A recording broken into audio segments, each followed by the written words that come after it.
A continuación, conectémonos.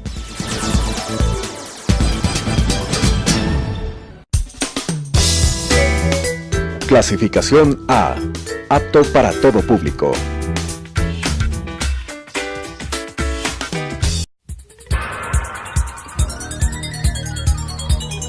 Las opiniones vertidas en este espacio por la producción y dirección del programa son de exclusiva responsabilidad de sus autores y de quienes intervienen en ellos.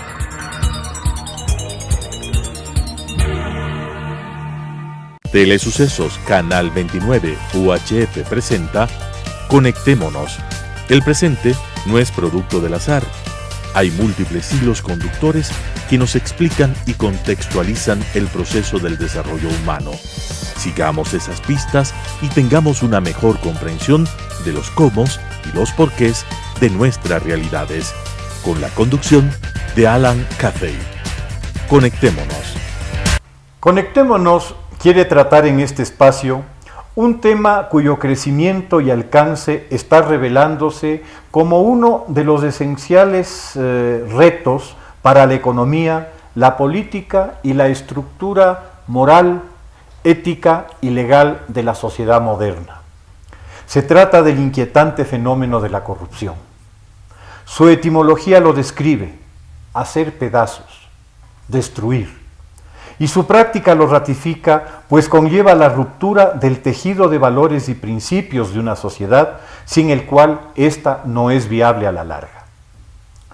El impacto que su institucionalización, pues a ese lamentable extremo se ha llegado, por el perfeccionamiento de mecanismos y arbitrios y subterfugios y eufemismos que vuelven muy difícil su persecución y sanción, más aún cuando las superestructuras políticas garantizan un manto de impunidad a coidearios inescrupulosos que además son importantes aportantes para las campañas electorales.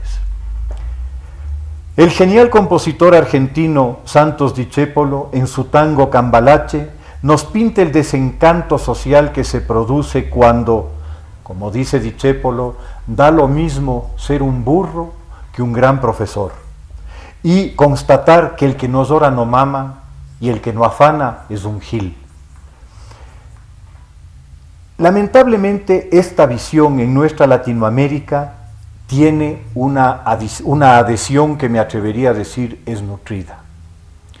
Sobre este tema quiero conversar hoy día con Juan Pablo Aguilar, profesor de Derecho Público de la Universidad San Francisco de Quito, persona que ha estado constantemente enfrentada al tema de la corrupción, ha estado en los diversos intentos que se han ido haciendo y apoyando a aquellas instancias que han resuelto enfrentar a este cáncer. Juan Pablo, bienvenido, conversemos de esta problemática que realmente es dramática y que tiene múltiples facetas. Hoy día quisiera que tratemos la faceta económica de la corrupción, cómo la corrupción impacta en la economía de los países. Gracias, Alan. Bueno, creo que de pronto conviene empezar por donde tú terminaste, que es ese famoso tango que ya va a tener 100 años, y que muestra que el tema es más viejo que actual. Muchas veces tendemos a pensar que nunca hemos estado peor que ahora, y resulta que seguimos siendo lo que siempre hemos sido, porque el ser humano está tendencialmente empujado a estas facilidades que brinda la corrupción, ¿no es cierto?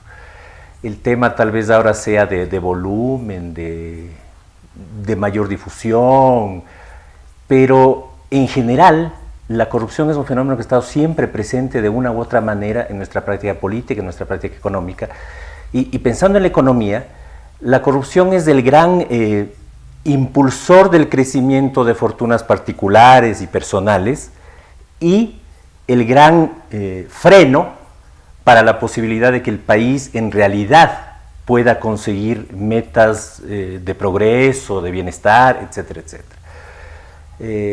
Me estaba acordando cuando venía para acá, Carlos Landázuri publicó hace bastantes años, un epistolario de Vicente Rocafuerte, y cuando uno lee las cartas de Vicente Rocafuerte hace 200 años, Los problemas a los que él se refiere son los mismos que ahora. Evasión tributaria, contrabando, y siempre los enfoca a partir de cuánta plata estamos perdiendo a partir de esto, cuánto están ganando particularmente algunos y perdiendo el país. Creo que los últimos 10 años son una muestra de eso, ¿cierto? Nunca un gobierno ha tenido los recursos que ha tenido este, y sin embargo esos recursos se utilizaron o se enfocaron hacia aquellos temas que obviamente producen obra, obviamente generan ciertas cosas, ya vamos a ver de qué calidad o no, pero que a la larga permiten meter mano. La obra pública, movimiento de tierras, una cantidad de aspectos en los que lo importante no es lo que vas a conseguir con la obra pensando en lo público, sino lo que puedes arañar para lo privado. Este hábito, porque ya es una tradición que, como tú perfectamente lo señalas, no es de hoy.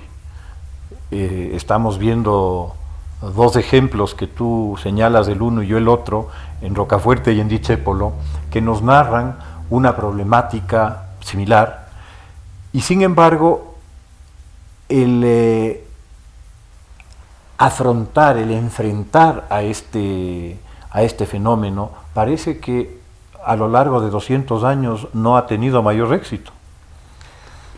Lo que pasa es que yo no creo en eso. Cada vez que oigo a alguien que dice que va a extirpar la corrupción me sonrío bastante, porque no sé si voy a escandalizar con lo que digo, pero la corrupción es innata en el ser humano.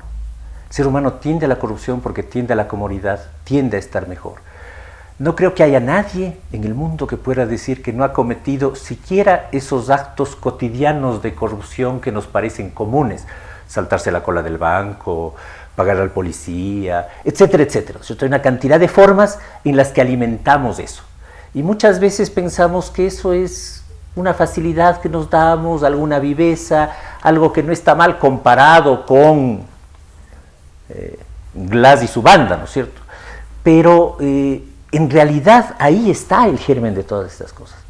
Entonces el problema no es erradicar la corrupción, sino establecer sistemas capaces de controlarla de alguna manera, de identificarla, de frenarla, de impedir que se conviertan, y esta sí es una diferencia cualitativa, que se convierta en eso que tú dices, algo que empieza a minar el tejido social. Siempre vamos a encontrar casos de corrupción, siempre va a haber el vivo que se aprovecha de algo, siempre va a haber el que eche mano del dinero público. El problema está cuando eso se convierte en una forma de ser nacional y en una actividad cotidiana de todos y todas. Cuando no se puede voltear la cara sin encontrar que eso está ahí presente. Entonces creo que el problema es institucional. ¿Qué mecanismos puedes establecer para controlar institucionalmente la corrupción? Y eso parte por el viejo descubrimiento de los liberales, ¿no es cierto? La división de poderes, los pesos y contrapesos, que alguien esté vigilando, que hay una justicia independiente, que el que piensa infringir la ley al menos sepa que una de las posibilidades es que le atrapen. Pero cuando tienes una concentración del poder absoluto, cuando todos responden a la misma orden, cuando sabes que hagas lo que hagas no va a pasar nada, eso se generaliza y se convierte en un cáncer que abarca todo el país. Y te cambia el modo de pensar de la gente. Cabría analizar el impacto que esta acción tiene en comparación con sociedades en las cuales el fenómeno no es tan presente, no es tan omnipresente, ¿no? Y cuando tú hablas del concepto de división de poderes y de la metodología que el modelo liberal crea para controlar estas cosas, parecería que el principal factor es el segundo que tú mencionas y que se refiere a la ausencia de impunidad. El momento en que la impunidad está garantizada en la acción que cometas, en el delito que cometas, porque la estructura del poder gira en torno al negocio del poder, obviamente esta comparación va a revelar qué es lo que sucede en aquellos países en que la corrupción, a todos sus niveles, como tú bien señalas, opera en menor escala o en casi ninguna escala. Y vemos que probablemente si analizamos los 30 países más ricos del mundo, los 30 países con niveles de desarrollo humano más satisfactorios, en ninguno de estos tenemos los grados de corrupción que se encuentran en los 50 países más pobres del mundo, en los cuales la corrupción es la norma. En ese sentido, esta observación que tú haces respecto de la institucionalización parecería que es el camino. Y sin embargo vemos en América Latina sobre todo cómo el esfuerzo de los gobiernos neosocialistas ha sido justamente el contrario, la desinstitucionalización. Sí, porque hay dos vertientes, creo. Partes por un lado de la idea de que estás construyendo el mundo nuevo y que estás echando tierra sobre un pasado de oprobio, la larga noche neoliberal, y etcétera, etcétera. Y eso te lleva a consolidar un poder único, autoritario, ya lo hemos visto varias veces. Y ese poder único y autoritario a lo que tiende es a considerarse el único capaz de manejar las cosas. Y la institucionalidad es algo que no funciona porque le pone trabas. La insuficiencia de las leyes de García Moreno o las constituciones mal escritas frente al bienestar del pueblo de Velasco Ibarra, ¿no es cierto? Hay mucho en nuestra cultura que es así. Yo no sé si esto es general en Latinoamérica, pero yo siempre he pensado el caso del Ecuador a partir de la cultura de la hacienda. La cultura del Ecuador es la cultura de la hacienda. Lo que necesitas es un buen patrón. Correr a eso. El patrón que putea, que da premios, que alaba, que dice que se hace. Un poco vivimos confiados en tener un medio en el que estamos tranquilos porque hay un patrón que está haciendo y decidiendo las cosas, que está resolviendo que se hace, que dará premios a los que merecen, castigar a los que no, pero es él. El tema del Consejo de la Judicatura era bastante indicativo de eso, ¿no es cierto? O sea, uno de los méritos que le reconozco a Correa es que jamás dijo lo contrario de lo que hizo. Cuando anunciaba que iba a hacer algo, lo anunciaba con todas las palabras. No dio vueltas al tema de la justicia. Quiero que en esta consulta me den la facultad de meter la mano en la justicia, porque esa es la única manera de hacer no sé qué cosas. Y todos le aplaudieron. En cualquier democracia medianamente institucionalizada eso habría sido un escándalo. Pero aquí nos pareció que él tenía que controlar a los jueces, porque él es el que puede decir que es justo, que es bueno, que es etcétera, etcétera, ¿no es cierto? Entonces hay mucho en nuestra cultura política que nos hace ser así y nos hace tender más hacia la solución del Mesías, de Velasco, de Rocafuerte, de Alfaro, de García Moreno, que de ideas o de institucionalidades que permitan que las cosas funcionen. Pero este es un problema que va más allá del país. Es evidente que este no es un problema del Ecuador. Este es un problema, estamos viendo lo que está pasando en Argentina, ya vimos lo que sucedió en Brasil.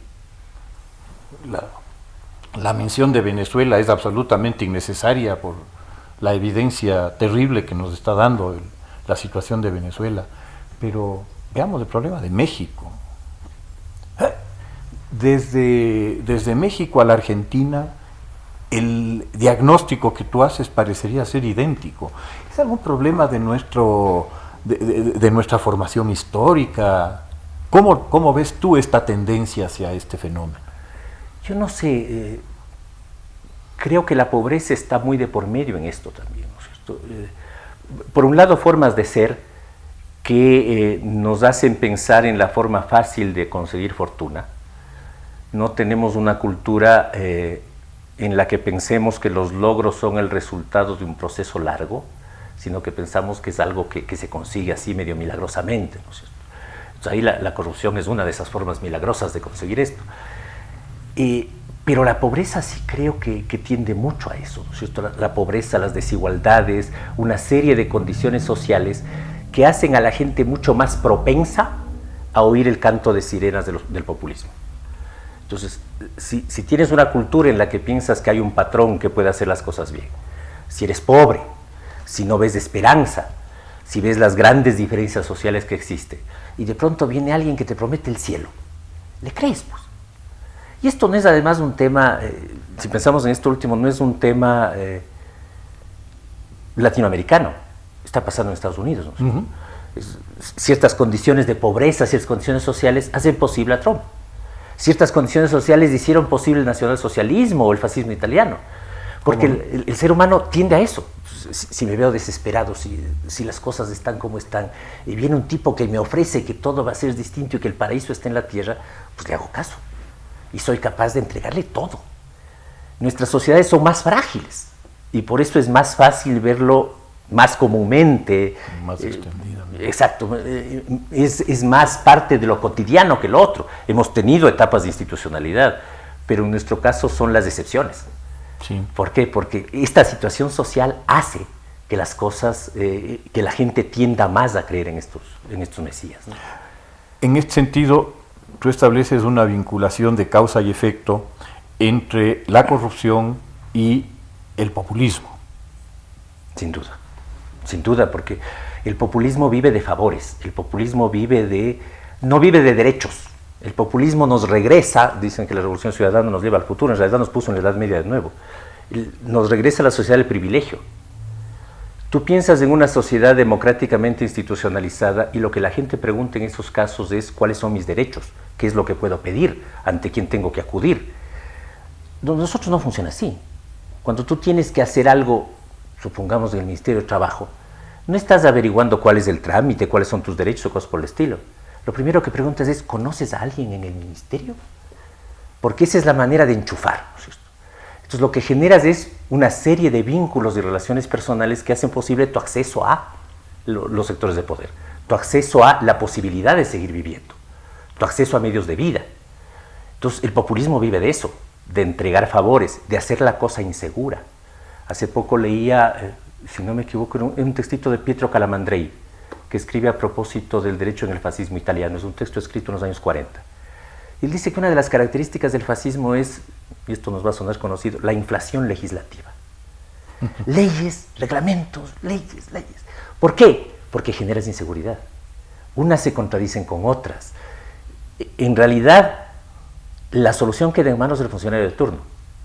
Y el funcionario de turno o te da el favor porque es buena gente, o te lo cobra porque empieza a generarse la corrupción por ese lado. Lo cierto es que pierdes absolutamente la certeza de que puedes esperar de la institucionalidad, porque claro, la ley A te dice una cosa, pero la ley B puede interpretarse de otra manera, y si le juntas con la C, quién sabe dónde acabes. La única certeza es ser amigo del que decide cómo se entiende la norma. Correcto. Recuerdo, hay un texto de Moreno Campo que me pareció muy decidor respecto de la corrupción, es un análisis que él hace, y él justamente menciona esto: hay que crear dificultades para vender facilidades. Exacto. Que vendría a ser... Exacto. Entrando al tema económico, Juan Pablo, ¿cómo impacta a la sociedad en general la existencia, la constatación de un fenómeno extendido de corrupción, de una corrupción institucionalizada a nivel del país, en los costos para que ese país pueda desarrollarse, pueda convertirse en una sociedad moderna? Bueno, creo que hay dos cosas. La primera es absolutamente evidente. La plata que se meten en sus bolsillos los que se han robado el dinero público es plata que pierden las obras públicas, que pierden los servicios públicos. Entonces ahí tienes una primera fuente que es facilito establecerla, ¿no es cierto? ¿Cuánto por ciento están cobrando? Punto. El otro tema es más de fondo y más estructural, porque cuando esto empieza a convertirse en regla en la sociedad, lo que genera son sistemas empresariales que consideran eso como parte de. Y esos sistemas empresariales son generalmente sistemas empresariales poco serios. Son sistemas empresariales que están dispuestos a trabajar en este medio porque es un medio que les rinde precisamente a partir de la corrupción, no a partir de la calidad de la obra, no a partir del buen servicio, sino que están ahí para repartir plata, ganar lo que se pueda y salir corriendo en cuanto haya cómo.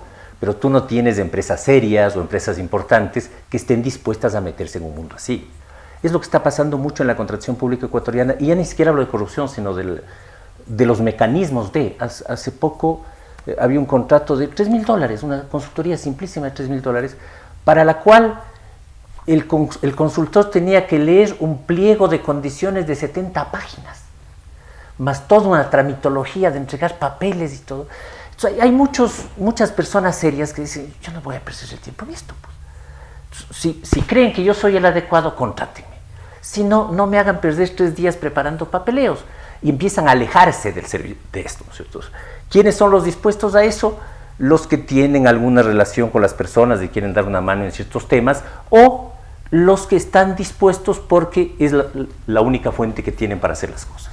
Entonces, generas todo un aparato de dificultades, todo un aparato de tramitologías que ahuyenta a quien es más eficiente y que atrae más bien a todos estos que van incrementando el tema, porque siguen repartiendo plata, porque siguen pagando peajes, generando estas situaciones en las que, ¿cómo recupero lo que he pagado en el peaje? Bajo la calidad de la obra. Consigo que me fiscalice alguien que es amigo. El caso de Odebrecht en San Francisco era clarísimo. Eso es, la compañía que le fiscalizaba era una compañía vinculada, entonces todo estaba bien, después descubrieron que todo era un desastre, pero ahí se quedó la plata, ¿no es cierto? Y le hicieron volver. Entonces, hay esas dos fuentes, una que es directa, la plata que se pierde, y otra que son las oportunidades que vas perdiendo, y la forma, y esto es lo grave, la forma en que vas generando una sociedad que solo gira alrededor de eso. Ya solo las empresas dispuestas a pagar están aquí, y eso es una espiral que nos lleva a quién sabe a dónde. Yo sí diría que aquí hay destinos claros, ¿no? La evaluación que te hace el organismo internacional de crédito, el banco internacional que va a financiar alguna obra o va a comprar bonos, hace una valoración a la que denomina riesgo país y en la cual está considerada exactamente esta situación. ¿Cómo encarece esto el costo del dinero para las sociedades que caen dentro de este mundo? Es algo que no entiende el economista Correa, que dice que las coimas no son costo para el Estado porque es un negocio privado entre el coimado y el coimante. Pero en realidad genera un costo terrible para el Estado. Porque te voy a poner un ejemplo simple en el que no hay corrupción de por medio, sino estas tramitologías y todas estas cosas, este pesado manejarse del Estado. Es bastante común cuando ciertos políticos quieren denunciar a otros hablar de sobreprecios. Entonces te sacan una factura y dicen, a mí me han ofertado en tanto, a mí me han ofertado en 10 y el Estado está pagando 20. Lo que no toman en cuenta es que las empresas privadas facturan de una manera al Estado y de otra manera a los privados. ¿Por qué? Porque trabajar con el Estado tiene un costo extra. Para empezar, se demoran más en pagarte la factura. Entonces, el vendedor se crea un colchón que te proteja contra eso. Siempre el costo de un bien para el Estado acaba siendo mayor que para el sector privado, porque el Estado carga con todo el peso de su tramitología. Carga con la posibilidad de que me pase algo con el contrato, de que me modifiquen las condiciones, una cantidad de temas que están ahí de por medio y que mientras más insegura sea la sociedad, más le hacen cuidarse al contratista. Ahí el Estado está perdiendo un buen volumen de plata, que no es que se ve en corrupción, son costos añadidos a su pesadez burocrática. Si a esto añades la expectativa de que a lo mejor hay que pagar un peaje, de que no sé qué vaya a pasar después, de que siempre me están pidiendo un porcentaje, todo eso va inflando costos. La obra sale más cara, la inversión no viene, muchos se ven disuadidos de participar en esto, y acabas generando una sociedad o un esquema económico en el que vives a partir de repartir favores, a partir de cambiar coimas, das y recibes a partir de eso. El camino que Guatemala, por ejemplo, buscó para tratar de salir de este círculo vicioso en el que había caído el país fue buscar apoyo internacional de Naciones Unidas y generar una organización conjunta para hacer un control de la corrupción. Y esto devino en una crisis política gravísima. Salió el presidente de la República y en este momento la situación en Guatemala, obviamente, lo que está revelando es una olla de grillos en la que todo el mundo está implicado, ¿no? Sin embargo, la decisión del país de enfrentar la corrupción, obviamente es un paso importante, es un paso significativo, y a lo mejor la región en general, porque el impacto de la corrupción es en toda la región, sería buscar un apoyo importante de organismos como Naciones Unidas para que enfrentar a la corrupción, la decisión política de enfrentar a la corrupción, sea aplaudida por la sociedad, sea valorada por las sociedades y llegue efectivamente a buen puerto y se logre de alguna manera empezar a institucionalizar los países y lograr finalmente unas sociedades con grados de corrupción reducidos. ¿Crees tú que esa posibilidad se debería explorar en el Ecuador? Yo creo que hay que explorar todas las posibilidades. No sé cuán soberano sea esto, ni qué te van a decir de ciertos lados acerca de la soberanía y cosas por el estilo. Pero yo creo que el peligro mayor ahí está en hasta qué punto todos están de alguna manera vinculados con esto. Hasta qué punto a muchos grandes e importantes sectores no les interesa que esto salga a la luz, precisamente porque sería destapar la olla de grillos. Hemos vivido 10 años de Correato, y los 10 años de Correato no son un mérito de Correa. El mérito de Correa está en haber conseguido el apoyo de la gran mayoría de la población. Y esa gran mayoría de la población no son exclusivamente los desheredados de la tierra, ¿no es cierto?, sino una cantidad de grupos empresariales que vivieron del correísmo. Que ahora se hagan los desentendidos, que ahora digan yo no fui, que ahora echen tierra sobre todo lo que tuvieron antes, no quiere decir que no hayan sido grandes beneficiarios de esto. Y grandes beneficiarios seguramente no con procedimientos muy santos. Entonces, el gran obstáculo con que topas aquí es que sí, están dispuestos a que algunos vayan al tarro, pero hasta aquí no más. Porque si pasas esa puerta, a lo mejor aparece papito, o aparece mamita, o se dan cuenta de dónde saqué la casa, o cosas por el estilo, ¿no es cierto? Entonces ahí es tal el nivel al que ha llegado esto, que los intereses para impedir que esto sea conocido también son muy grandes y poderosos. Ahora, la responsabilidad y el apoyo que la sociedad tiene que brindar a cualquier intento serio de enfrentar la corrupción, me parece que es un paso decisivo que se debe dar y se debe apoyar de manera clara y de manera objetiva y real. Yo te quiero comprometer a que continuemos con este programa, porque obviamente me interesa mucho tratar de vincular numéricamente el verdadero impacto que estos procesos de corrupción tienen en los países desde el punto de vista del costo del dinero, del costo de la obra pública y de cómo eso le pasa una factura terrible a la sociedad en la que se instala. Te agradezco mucho, Juan Pablo, y quedas comprometido. Ha sido un gusto, quedo comprometido. Gracias.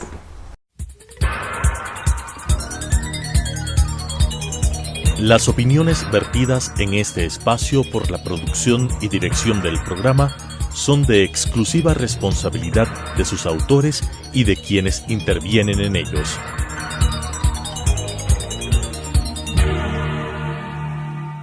Telesucesos Canal 29 UHF presentó Conectémonos. El presente no es producto del azar. Hay múltiples hilos conductores que nos explican y contextualizan el proceso del desarrollo humano. Sigamos esas pistas y tengamos una mejor comprensión de los cómo y los porqués de nuestras realidades, con la conducción de Alan Cathay. Conectémonos.